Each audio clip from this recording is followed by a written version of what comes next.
اب ہم آپ کو ادریس علیہ السلام کے بارے میں بتاتے ہیں۔ ایک حدیث میں ہے کہ آدم اور شیس علیہ السلام کے بعد ادریس علیہ السلام پہلے نبی ہیں۔ ایک دوسری حدیث میں ہے کہ ادریس علیہ السلام پہلے نبی ہیں جنہوں نے قلم کے ذریعے لکھا اور لوگوں کو کتابت سکھائی۔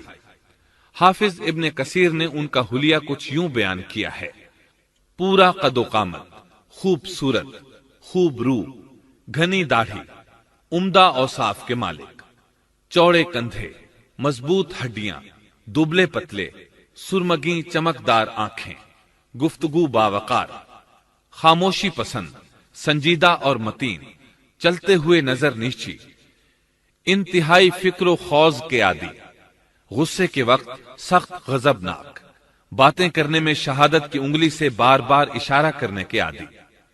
ادریس علیہ السلام شیس علیہ السلام کی شریعت پر عمل پیرا رہے۔ چونکہ ادریس علیہ السلام رسول بھی تھے، اس لیے اللہ کی طرف سے مستقل ان پر شریعت نازل ہوئی، جس کی تشریح و تفسیر کر کے لوگوں کو احکام الہی سے آگاہ فرماتے۔ ادریس علیہ السلام نے جب دیکھا کہ مفسدین ایمان والوں پر ظلم و زیادتی کر رہے ہیں، ان کا فساد بڑھتا جا رہا ہے اور سمجھانے کے باوجود یہ لوگ باز نہیں آ رہے، تو انہوں نے اپنے پیروکاروں کو جہاد کا حکم دیا۔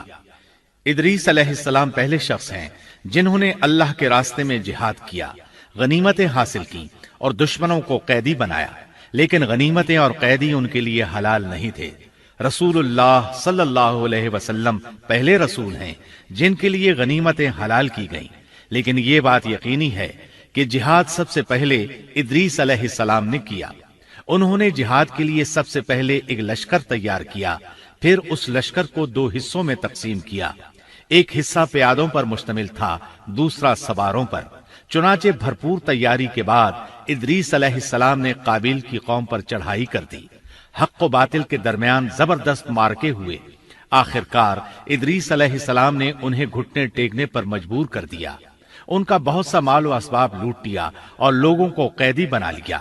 اللہ تعالیٰ نے ان تمام باتوں کا ذکر نہیں فرمایا، بلکہ اللہ نے ان کی سیرت کے بارے میں اپنی کتاب قرآن مجید میں اشارتاً ذکر فرمایا ہے۔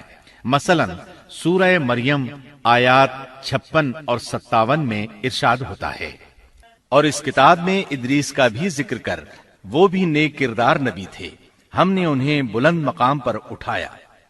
ان کے بلند مرتبے کے بارے میں بخاری اور مسلم میں حدیث موجود ہے کہ نبی کریم صلی اللہ علیہ وسلم نے فرمایا: میں نے معراج کی رات 4تھے آسمان پر ادریس علیہ السلام سے ملاقات کی۔ وہ 4تھے آسمان پر بلند مقام پر فائز تھے۔ ابن جریر نے ایک روایت بیان کی ہے، وہ روایت اس بات کی وضاحت کرتی ہے کہ اللہ تعالیٰ کے ارشاد سے کیا مراد ہے، اس کا کیا مفہوم ہے۔ ابن جریر کے علاوہ دیگر بڑے بڑے مفسرین اور مورخین نے بھی اس روایت کو ذکر کیا ہے، لیکن اس کی کوئی صحیح سند نہیں مل سکی۔ وہ روایت یہ ہے: ابن ابی حاتم وغیرہ نے اس روایت کو ہلال بن یسار سے بیان کیا ہے۔ وہ کہتے ہیں میری موجودگی میں ابن عباس رضی اللہ عنہما نے کعب رحمت اللہ علیہ سے پوچھا: کعب، ادریس علیہ السلام کے متعلق اللہ تعالیٰ کے اس قول ہم نے انہیں بلند مقام پر اٹھا لیا کا کیا مطلب ہے؟ تو کعب رحمت اللہ علیہ نے جواب دیا: اللہ تعالیٰ نے ادریس علیہ السلام پر ایک مرتبہ یہ وحی نازل فرمائی: اے ادریس، تمام اہل دنیا جس قدر روزانہ نیک عمل کریں گے ان سب کے برابر میں تجھے ہر دن اجر دوں گا۔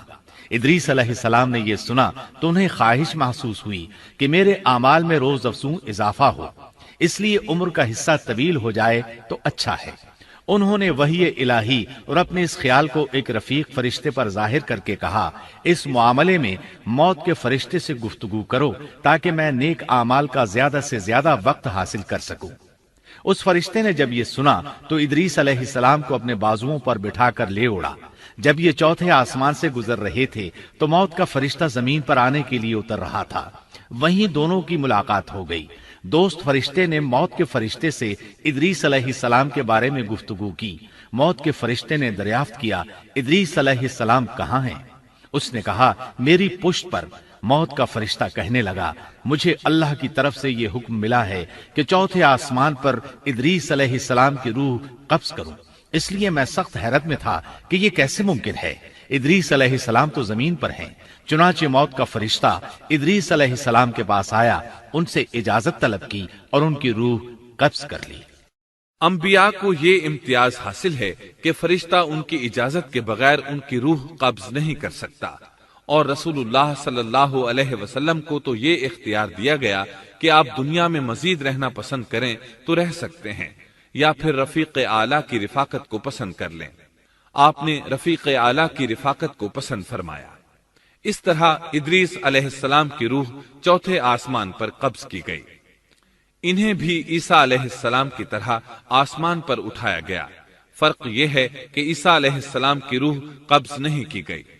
یہ واقعہ نقل کر کے کعب رحمت اللہ علیہ فرماتے ہیں کہ اللہ تعالیٰ کے ارشاد کی تفسیر یہی ہے، لیکن درست بات یہ ہے کہ یہ اسرائیلی روایت ہے۔ ادریس علیہ السلام کی وفات ہو گئی تو لوگ فساد میں اور بڑھ گئے، ان میں شر پھیل گیا، تاہم وہ توحید پر قائم رہے۔ بت پرستی کا ان میں کوئی شعور نہیں تھا۔ لوگ آدم علیہ السلام کی وفات کے 1000 سال بعد تک توحید پر قائم رہے۔ ان میں فسق و فجور ضرور تھا، لیکن شرک نہیں تھا۔ اللہ تعالیٰ کے اس ارشاد دراصل لوگ ایک ہی امت تھے کا یہی مطلب ہے۔